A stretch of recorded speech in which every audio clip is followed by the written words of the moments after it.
আসসালামু আলাইকুম, শুভ সন্ধ্যা। যে যেখান থেকে আমার ভিডিও দেখছেন সকলকে আন্তরিক অভিনন্দন, শুভেচ্ছা ও ভালোবাসা। আমি মোহাম্মদ শিব্বির আহমেদ, চ্যানেল বাংলা 78 থেকে বলছি।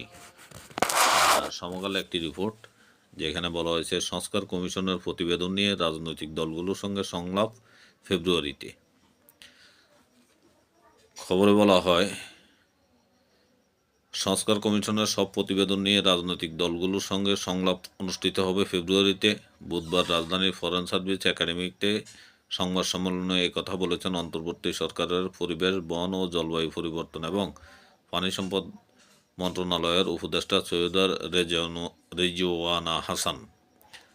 তিনি বলেন, 31 জানুয়ারির মধ্যে 6টি কমিশনের পূর্ণাঙ্গ প্রতিবেদন প্রকাশ করা হবে। এরপর ফেব্রুয়ারির মাঝামাঝি নাগাদ এসব প্রতিবেদন নিয়ে রাজনৈতিক দলগুলোর সঙ্গে সরকারের সংলাপ অনুষ্ঠিত হবে।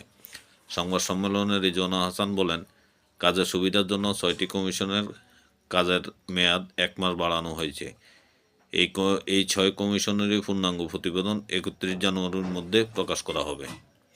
এর আগে আজ সকালে তেজগাঁও প্রধান উপদেষ্টার কার্যালয়ে প্রধান উপদেষ্টা অধ্যাপক ডক্টর মোহাম্মদ ইউনূসের কাছে প্রতিবেদন জমা দিয়েছেন 4 সংস্কার কমিশনের প্রধান।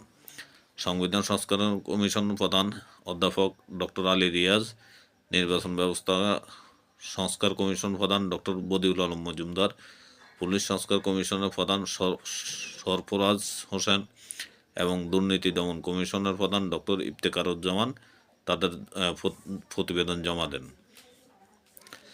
প্রধান উপদেষ্টার কার্যালয়ে সংস্কার প্রস্তাব জমা দেওয়ার পর আজ বিকেলে সংবাদ সম্মেলনে প্রতিবেদন প্রকাশের কথা জানানো হয়। একই সঙ্গে 6টি কমিশন গঠন করা হলেও বিচার ব্যবস্থা ও জনপ্রশাসন সংস্কার কমিশনের প্রতিবেদন দেওয়ার জন্য 31 জানুয়ারি পর্যন্ত সময় বাড়ানো হয়েছে। এসব কমিশনের প্রতিবেদন পাওয়ার পর রাজনৈতিক দলগুলোর সঙ্গে সংলাপ শুরু হবে অন্তর্বর্তী সরকার। সংস্কার প্রস্তাব ও এগুলো বাস্তবায়ন নিয়ে ঐক্যমত হলে সংলাপ থেকে একটি রূপরেখা আসতে পারে বলে মনে করছেন সংশ্লিষ্টরা। ছাত্র জনতার অভ্যুত্থানে আওয়ামী লীগ সরকারের ক্ষমতাচ্যুতির পর রাষ্ট্র সংস্কার দাবি জোরালো হয়।